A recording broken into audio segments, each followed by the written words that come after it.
Good afternoon, dear students. Hope you are doing well and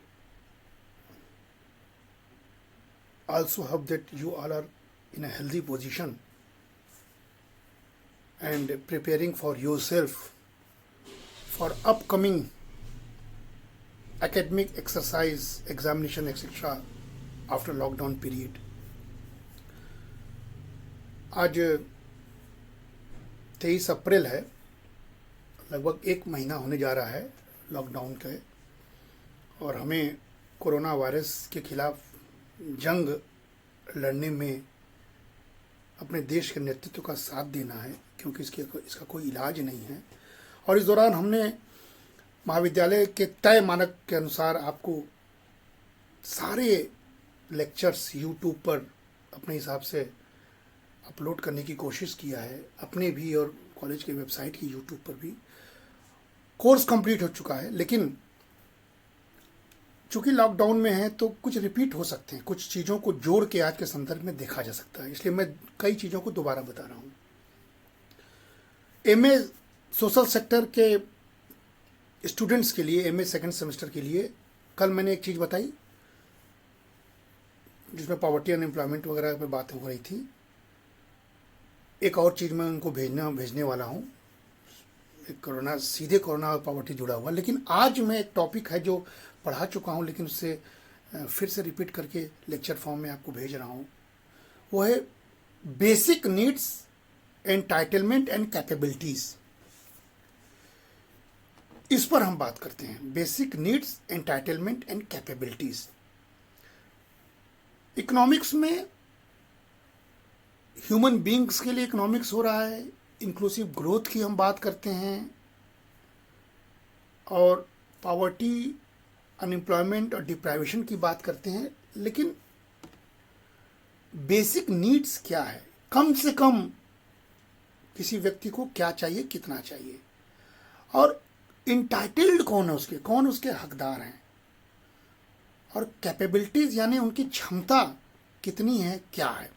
ये तीन term बहुत ही अच्छे टर्म्स हैं सोशल सेक्टर के इशू में, डेवलपमेंट के इशू में। और आज का जो कोविड-19 का दौर है, उसमें जब हम इन तीनों शब्दों का तालमेल देखेंगे तो 90 करोड़ लोग लगभग भारत में इस समय गरीब हैं, जिनको कि बहुत कम कमाने को मिलता है, अवसर मिलता है, अनऑर्गेनाइज सेक्टर में है और मार्जिनलाइज्ड हैं, जो गांव से शहर की ओर पुश फैक्टर के बल पर रोजी रोजगार के लिए जाते हैं। वो कोविड-19 के बाद उन पर सबसे अधिक असर पड़ा है। तो जब बातें हो रही थी, हम इसलिए ये टॉपिक फिर से बात कर रहे हैं, तो किनको सरकार की तरफ से सबसे पहले मदद चाहिए? जो रोज खाने कमाने वाले होते थे उनको, या हम जैसे सैलरीड क्लास को? तो इकोनॉमिक्स का सलूशन क्या है कि उनको जो रोज खाते कमाते थे, क्योंकि उनकी बेसिक नीड्स पर हमको एड्रेस करना है। तो बेसिक नीड्स की अगर बात करेंगे तो बेसिक नीड्स क्या है? Food, shelter, clothes and medical care. ये कम से कम इतना तो किसी भी व्यक्ति की जरूरत है, चाहे अमीर हो चाहे गरीब हो, जीने के लिए फूड, शेल्टर, क्लोथ्स और मेडिकल केयर। तो क्या सरकार जो 1,70,000 करोड़ रुपए का सब्सिडी दे रही है, क्या उससे हमको अपेक्षा करनी चाहिए? ना।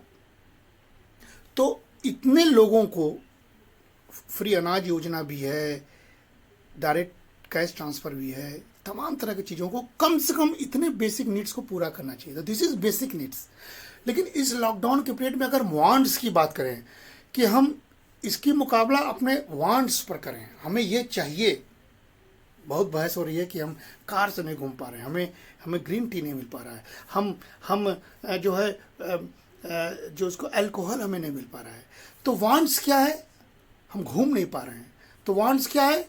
तो बच्चे, हमारे बड़े घर के बच्चे, हमको बहुत कंप्यूटर वाला मशीन चाहिए, तो toys, CD player, motorcycle, cycles, car, television sets, तमाम तरह की चीज़ें, ये वांट्स हैं। इनकी इस लॉकडाउन में ज़रूरत नहीं है। तो वांट्स क्या होता है कि आप जब तक आपके पास इफेक्टिव डिमांड को पूरा करने के लिए आपके पास परचेसिंग पावर नहीं होगा, तब तक इन वांट्स की पूर्ति नहीं करेंगे। इस समय बेसिक नीड्स और वांट्स के बीच में अंतर आपको समझना पड़ेगा, ठीक है। तो explain that scarcity exists because factor of production and finite while needs and wants are infinite। जो फैक्टर ऑफ प्रोडक्शन है जिसे हम प्रोड्यूस कर सकते हैं वो तो फाइनाइट है, लेकिन हमारे नीड्स और वांट्स जो है इनफाइनाइट है। हमारे बेसिक नीड्स के अलावा अगर हम सोचने लगे तो हमको चंद्रमा भी चाहिए और हमें दुनिया की हर चीज़ चाहिए। इतनी शक्ति फैक्टर ऑफ प्रोडक्शन में नहीं है, क्योंकि रिसोर्स जो होते हैं वही नीड्स और वांट्स को बढ़ाते हैं या पैदा करते हैं। So human beings have unlimited needs and wants, ठीक है, और the earth has limited resource which are inputs of factor of production which we call as FOPs used to produce goods and services that satisfied people's needs and want। ये basic चीज़ है economics की। और हम जब गांधी की बात करते थे, अभी थोड़ी देर पहले पर्सनालिटी डेवलपमेंट पर हमने लेक्चर दिया, तो हमने कहा गांधी ने क्या किया कि अर्थ के पास लोगों की नीड पूरी करने की क्षमता है, ग्रीड नहीं। तो देखिए इस समय क्या हो रहा है, इस पर आपको मंथन करना होगा। और रिजल्ट क्या होता है, people can't have everything they want because there are not enough resources, है ना। सब कुछ मनुष्य का की इच्छा पूरी नहीं होती क्योंकि रिसोर्सेज उतनी नहीं। तो इकोनॉमिक्स क्या है, रिसोर्सेज के एलोकेशन की बात करती है, एफिशिएंट एलोकेशन की बात करती है। सीमित संसाधनों में असीमित वांट्स की पूर्ति इकोनॉमिक्स नहीं कर सकती। अगर करने की कोशिश करेगा तो कहीं ना कहीं से एडवर्स इफेक्ट्स आएंगे, जो आज का दौर का है। तो सॉल्यूशन क्या है, there must be a system to rationally use these scarce resources। तो यही इकोनॉमिक्स का रोल है कि there must be system to rationally use these scarce resources and the field of economics arises to provide this system। इसीलिए हम लोगों का काम क्या है, दिए हुए संसाधनों का उचित वितरण कैसे करें ताकि सबको बेसिक नीड्स से होते हुए वांट्स को सेटिस्फाइड करने में हम सक्षम हो सकें। So what is economics? Basic question, the study of how scarce resources can be allocated in the best possible way among alternative uses to meet unlimited human wants and needs। Economics का role हो गया, यही economics है। हम कैसे scarce resources जो सीमित संसाधन है उसका एलोकेशन कैसे बेस्ट तरीके से करें जिससे कि वैकल्पिक प्रयोग के माध्यम से किसी का बेसिक नीड्स, किसी का वांट्स की हम पूर्ति कर सकें। तो आज के लॉकडाउन में हमको सारी चिंता हमको गरीबों की बेसिक नीड्स को पूरा करने में झोंकना चाहिए और सारे लोगों के वांट्स को फोकस नहीं। इसलिए सारे फैक्ट्रीज बंद है। 3 लाख कार फैक्ट्रीज में बंद होके पड़ी हुई हैं, बन के पड़ी हुई हैं। 5 लाख मकान बन के पड़ा हुआ है। तो इसकी अभी ज़रूरत नहीं है। इकोनॉमिक्स डाउन हो रहा है लेकिन ह्यूमन लाइफ इम्पॉर्टेंट है, इसलिए हम बेसिक नीड्स की बात कर रहे हैं। What is scarcity? The scarcity issue arises wherever there is not enough of something in relation to the need for it, and to the economist all goods and services that have a price are relatively scarce, and price is used to ration available goods. Any goods or services that has a price and is thus being rationed is an economic good। तो हमारे लिए price होना चाहिए, rationing होनी चाहिए इसके scarce goods का, और हम उसी को इकोनॉमिक्स के फॉर्म में फिर बताते हैं। एंड ओवरऑल स्केर्सिटी की अगर बात करते हैं तो the scarcity issue arises whenever there is not enough of something in relation to the need for it, and to us और to the economist, to you, all goods and services that have a price are relatively scarce. ये बात तो सही है, okay. So the paradigm shift क्या हुआ? There has been a shift in international development thinking from main focus on nations and economic growth to more focus on non-economic issues and on human beings as proper referent objects of development. And this shift can be seen most clearly in the introduction of the Human Development Agenda by UNDP in the early 1990s. और ये सारी चीज़ों से paradigm shift हुआ और ये बात होने लगा कि मनुष्य की सारी असीमित इच्छाओं की पूर्ति इकोनॉमिक्स नहीं कर सकता है और करने की कोशिश हो रहा है, जिससे कि इन्वायरमेंट डिग्रेड हो रहा है या तमाम तरह की विषमताएं इकोनॉमिक्स में शुरू हो गई हैं. इसलिए फोकस क्या हुआ कि हम नॉन इकोनॉमिक बिहेवियर की बात करें. तो नॉन इकोनॉमिक बिहेवियर में वही हेल्थ इशू, एजुकेशन इशू, आपको अपना काम करने का तरीका का इशू, मैनेजमेंट का इशूज़, तमाम तरह के बिहेवियर इश्यूज़ पर हम बात करने लगे और ये पैराडाइम शिफ्ट था.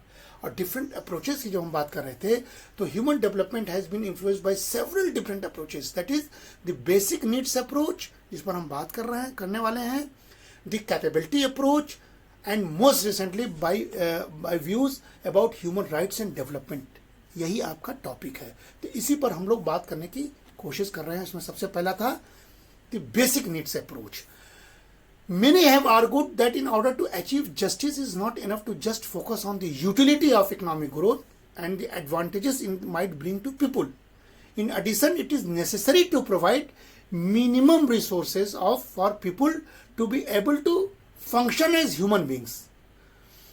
Some philosopher like Rawls, philosopher भी कई बातें करते हैं, argue that the goal of just society must be to promote the just distribution of primary resources or what he calls primary goods. The primary goods, Rawls argues, are goods that our rational individuals would require in order to carry out their lives as they plan to do. तो ये जो approach की हम जब बात शुरू करते हैं तो हमारा फोकस क्या हुआ कि कैसे जो मनुष्य को जीने के लिए, मनुष्य को बनाए रखने के लिए, उनके एक्ट फंक्शंस को बनाए रखने के लिए जो बेसिक नीड्स चाहिए, पहले इकोनॉमिक्स को उस पर फोकस करना चाहिए और फिर समय के साथ साथ जो प्लान मनुष्य बनाता है उस नीड्स को according to the development story उसको पूरा करना चाहिए. तो दिस लिस्ट इंक्लूड्स, जो लिस्ट है, it is not limited the following, that is liberties, opportunities, powers, wealth, income, and social basis of self-respect, freedom of movement, and free choice of occupation. And this list could then be used as a criteria for evaluation, measuring how people are doing according to the list. तो roll कहता है कि केवल basic needs तक नहीं होना है, हमको liberty, opportunities, powers, wealth, income, respect, freedom, सारे चीज़ देखना होगा. तो गरीबों को भी ये सब चाहिए.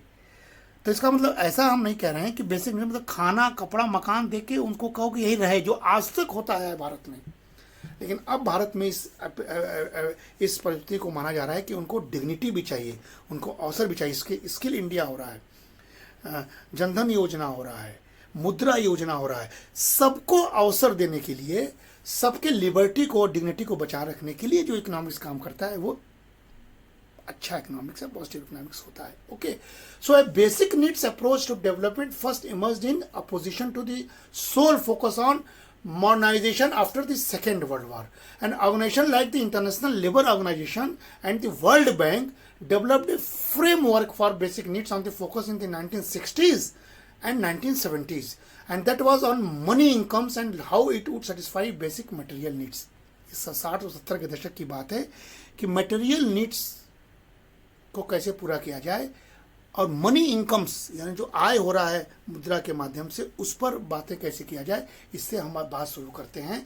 और इस पीरियड में बहुत सारे बातें हुई, लेकिन उसके बाद the first human development report that came in 1990 was drafted bye Mehboob ul Haq, who was a proponent of basic needs approach. यही बेसिक नीड्स अप्रोच के प्रोपोनेंट थे, इसीलिए इस टॉपिक को हम पढ़ा रहे हैं जो आज के लिए बहुत रेलिवेंट हो गया है.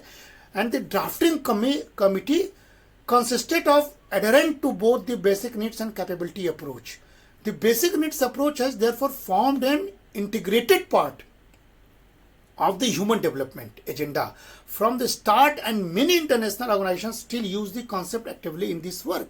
वो एक ऐसा मुद्दा हो गया जो आज भी बहुत सारे देश उस इशू पर काम कर रहे हैं कि उनके कैपेबिलिटी, उनको कैसे सक्षम बनाया जाए और उनको एबल बनाया जाए, और उसके लिए उनको पहले बेसिक नीड्स को पूरा किया जाए. So the focus of the basic needs approach is on the basic minimum material needs of people and the goods and services like food, shelter, health services, education, etc. that people need to live decent life. इसलिए basic needs में हम ये सारी बातें कर रहे हैं कि मनुष्य को सबसे पहले ये जरूरी होता है जिससे कि वो कम से कम, इसलिए जो कभी कभी 38 करोड़ बैंक खाता जो खुला है, कितना बड़ा कल्याणकारी योजना है कि कम से कम इतना इनकम का स्रोत उसके पास जाए ताकि उसकी डिग्निटी बचे रहे, कुछ भी कभी भी अपने अनुसार वो खर्च कर सके. और खाना, कपड़ा, आवास, ये सब सरकार का दायित्व होता है इकोनॉमिक्स का. बेसिक नीड्स को पहले पूरा करे तभी वो कैपेबल या एबल हो पाएगा. तो ये आज के संदर्भ में जोड़िए कि सरकार उन पर फोकस कर रही है जिसको बेसिक नीड्स की जरूरत होता है. सब लोग सब चीज़ का डिमांड करेगा, बड़े मैन्युफैक्चरिंग सेक्टर भी पैकेज की मांग करेंगे, तो लिमिटेड रिसोर्स में सरकार के सामने विपत्त आ जाएगा. और कोरोना वायरस कोई मैन मेड या गवर्नमेंट मेड कैलामिटी नहीं है, इस बात को समझना चाहिए. ओके, तो ये बेसिक नीड्स के कॉन्सेप्ट को आप आज के संदर्भ में जोड़ के फिर से दोहरा लीजिएगा. और फिर कैपेबिलिटी अप्रोच तो हम आपको बता ही चुके हैं, लेकिन जल्दी से द कैपेबिलिटी अप्रोच कौन बताया था? That was first advocated by Amartya Sen ji. And later the philosopher Martha Nussbaum has also become a prominent advocate for the approach. In addition to need for a provision of minimum resource in order to people to be able to function as human being, Sen has proposed that human freedom is needed as well. तो सेन ने human freedom को जोड़ दिया और कहा कि मनुष्य को स्वतंत्र बनाए रखने के लिए जो चीज़ जरूरत होता है वो भी हमारा बेसिक नीड्स है. इसलिए उनको कैपेबल अप्रोच जो होता है वो सेन जो इंट्रोड्यूस किए थे उसको capability and functioning as the most suitable criteria to evaluate how people are faring in the development process. तो विकास यात्रा में सेन का एक बहुत अद्भुत योगदान है कि उन्होंने कैपेबिलिटी और फंक्शनिंग, मनुष्य एबल बने, कैपेबल बने और फंक्शनिंग बने, कार्यशील बने, निष्क्रिय होके पड़ा न रहे, इस अप्रोच को उन्होंने डेवलपमेंट प्रोसेस में इंक्लूड किया था. इसलिए सेन बहुत बड़े इकोनॉमिक्स के रूप में भर के रहा है. और नसम्बम ने भी जो कैपेबिलिटी एंटाइटलमेंट्स को बात किया था वो कहा था कि basic capabilities, internal capabilities and combined capabilities in order to map out different influences on the functioning of capability. So basic capability she explains as the innate equipment of individuals that is necessary for developing internal and combined capabilities. अंदर से और बाहर से भी आप सक्षम महसूस करें, ऐसा इकोनॉमिक्स का एक मॉडल जो होता है वो बेस्ट माना जाता है. इसलिए सेन और नुसम्बम ने काफ़ी इस पर काम करके बेसिक नीड्स के साथ कैपेबिलिटी अप्रोच को जोड़ा था. तो ये सारी चीज़ हम आपको पढ़ाएं, इसको आप देख लीजिएगा. तो बेसिक नीड्स वर्सेस कैपेबिलिटीज की अगर बात करोगे तो while capability approach advocate that people should be both beneficiaries and agents of development through entitlements to development. The basic needs approach reduces people in the development process to beneficiary of the development. दोनों में basic अंतर हो गया. Basic needs केवल मनुष्य को beneficiary के रूप में देखता है कि हम सरकार से इतना चाहिए, सरकार वो देश के लिए योगदान क्या कर रहा है, इस अप्रोच को नहीं बात कर रहा है. तो बेसिक नीड्स से कहीं बड़ा अप्रोच क्या होता है जो कि beneficiaries and agents of development, योगदान भी कैसे कर सके, सबका साथ, सबका विकास और सबका विश्वास, ये कैपेबिलिटी अप्रोच का एक पहलू है. While the capability approach values the importance of freedoms in the development process, the basic needs approach focus mostly on resources that is goods and services. तो बेसिक नीड्स से ऊपर हमको उठना होगा और हर व्यक्ति को डेवलपमेंट की यात्रा के साथ जोड़ना होगा. तो ये दोनों अप्रोच में वर्सेस हम बता रहे हैं, तो आप इस पर ध्यान दीजिएगा कैसे हम बेसिक नीड्स से कैपेबिलिटी अप्रोच की ओर आते हैं. While the capability approach advocates that the goal of development must be to increase people's choice, the goal of a needs-based approach will be to increase goods and services. अब देखिए कितना economics कैसे move करता है. अगर जैसे स्वतंत्रता के बाद से 50 साल तो क्या हुआ, केवल बेसिक नीड्स अप्रोच चला, लोगों को पाला गया, गुड्स एंड सर्विसेज को, कभी काम के बदले अनाज योजना, कभी मनरेगा योजना, कभी फूड सिक्योरिटी योजना, कभी अन्य तरह के कल्याणकारी योजना जिसमें गरीब पलते रहें, और उस तरह के खाद्यान्न बढ़ाया जाए और कहा जाए कि हमारे यहाँ गरीबों को पालने भर के लिए पूरा है। आज भी बेसिक नीड्स क्या है, जो फूड कॉर्पोरेशन ऑफ इंडिया कह रहा है कि मेरे पास खाद्यान्न भरे हुए हैं, कोई भूख से नहीं मरेगा। तो भूख से नहीं मरने वाला कॉन्सेप्ट आज के आपातकाल का कॉन्सेप्ट है। डेवलपमेंट का परमानेंट मॉडल नहीं हो सकता है। मनुष्य को हमेशा उसके चॉइस को बढ़ाने के लिए इकोनॉमिक्स की व्यवस्था करनी चाहिए, उसके कैपेबिलिटी अप्रोच को बढ़ाना चाहिए, उसके अपॉर्चुनिटी को बढ़ाना चाहिए, उसको हमेशा फंक्शनिंग करना चाहिए। अगर चॉइस के प्रवृत्ति तक मनुष्य पहुंच जाए तो 90 करोड़ लोग इस समय इस तरह बंधे नहीं रहते, बल्कि सबके पास कुछ न कुछ धन एक्यूमुलेट रहता, जिससे कि उस स्थिति को बखूबी निभा सकता था। तो कैपेबल बनाइए, और ये सरकार लोगों को कैपेबल बनाने के लिए, सशक्त बनाने के लिए पुअर को एम्पावर्ड करने की योजना ज़्यादा चला रही है।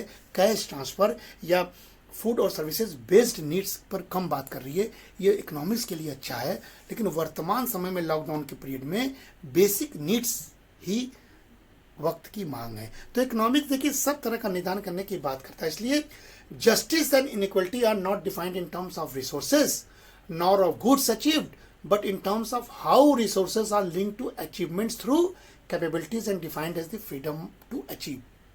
तो ये एक तरह से इनइक्वलिटी की बात करता है। तो ये टॉपिक हम यहीं समाप्त करते हैं, और आप बेसिक नीड्स और कैपेबिलिटी अप्रोच को पढ़ लीजिएगा, सेन को पढ़ लीजिएगा, उनका फ्रीडम इकोनॉमिक्स ऑफ फ्रीडम अच्छी किताब भी है। तो इन सारी चीज़ों से आप आज के संदर्भ बखूबी संदर्भित भी कर सकते हैं और फिर से रिवाइव कर सकते हैं। So all the best dear students, stay at home, stay safe and be energetic, be productive, be positive. All the best.